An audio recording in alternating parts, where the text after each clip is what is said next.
Welcome into this week's edition of Maverick Insider. The annual Purple versus Gold game is coming up this weekend for the Minnesota State football program. I'm Rob Clark, joined alongside head coach Todd Hoffner. Coach, spring season culminates with that annual Purple versus Gold game. How exciting of a time is it to be ready to go here at the Blake? Yeah, I think it's an exciting time for all the young players in our program to develop, improve, and advance their prospectus in, trying to put their hand on somebody that's either wants to be a starter, rotational starter, get on the bus, right? Not do scouts again, right? That's probably some of the goals of every young man in this program. But for those that have been here and done that before, right, can you move yourself up on the totem pole, right? Are you the best at your position, second, third, fourth, whatever it may be, right? These are opportunities to make your mark and showcase everything that you've done since last season. So it's a great time for us as coaches to get a real close look at the newbies, whether it's a newcomer or an up and rising star, somebody from the freshman class that didn't play last year, or it's the wily veterans that are hopefully don't have any rust on them and they're ready to roll. But it's a great time.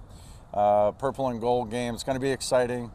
We had a draft, and so the players are really excited to put their hand on, is the purple going to win? Is the gold going to win? It's going to be very, very dynamic, but hopefully we can capture this weather we have. That would be really nice. And for some of those freshmen, take me inside just how big of an improvement you maybe see from them from, the fall to the spring after they get through their entire first season within the program that most of them are probably redshirting.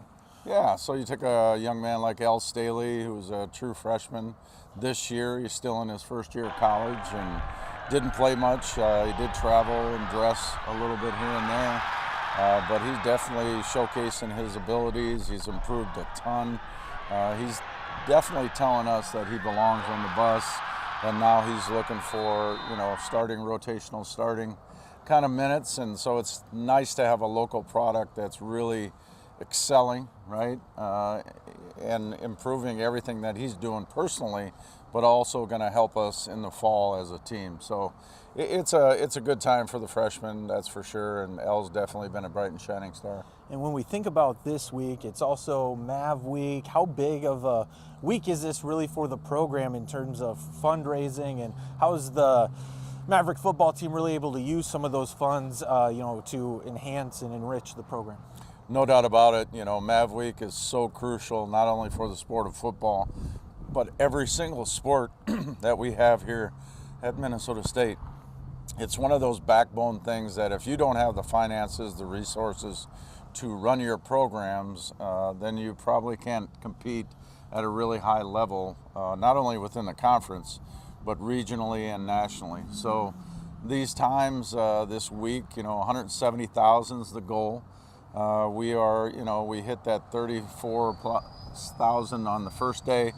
Hopefully we got there on the second day, and we got to keep that going 5 days in a row. It ends on April 17th, which is this Friday. And, as a football program, we have a lofty goal in front of us of raising 34,000. So we're excited for the challenge, and hopefully our, student athletes will become the recipients and beneficiaries, of all the fruits and labors and efforts of people contributing to Minnesota State and hopefully Maverick football and all the other sports here at the university. Now the NFL draft is coming up. Wide receiver Trayshawn Watson, I know, gets injured in his senior year, but he has high aspirations of wanting to play in the National Football League. Just what have the conversations been like with you and Trayshawn about kind of his future here? Well, Trayshawn definitely wants to be a pro prospect and a pro player. At one point in time, he was leading the nation, all levels, with catches, receptions, yards per game, those types of things. And unfortunately, he got hurt in a football game. He's still on the mends. He's still on his recovery path. So hopefully that progress continues. They know what he was all about prior to the injury. So when he gets to a state where he's full speed again, then I think somebody's going to take a chance on him, and hopefully he is in a position to excel and take advantage of that opportunity. And speaking of pro Mavericks, Adam Thielen, his career coming to a close, announcing his retirement. Just when you look at kind of the path that he took, starting here at Minnesota State, and then finally calling it a career. Just how cool is it to see kind of the impact that he left, not only on this program but within the National Football League as well. No doubt about it. Adam Thielen was one of our first recruits. He's a self-made man. He wasn't the fastest person when he got here, but he was when he left. He worked exceptionally hard. He was very devoted. He practiced hard. He did all the things correctly. He got an opportunity. He was on the practice squad for 2 years.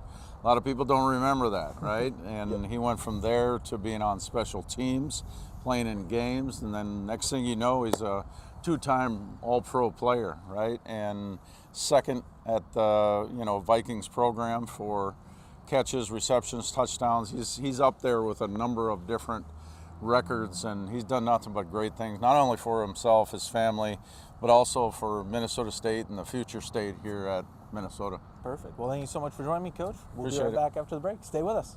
Horns up.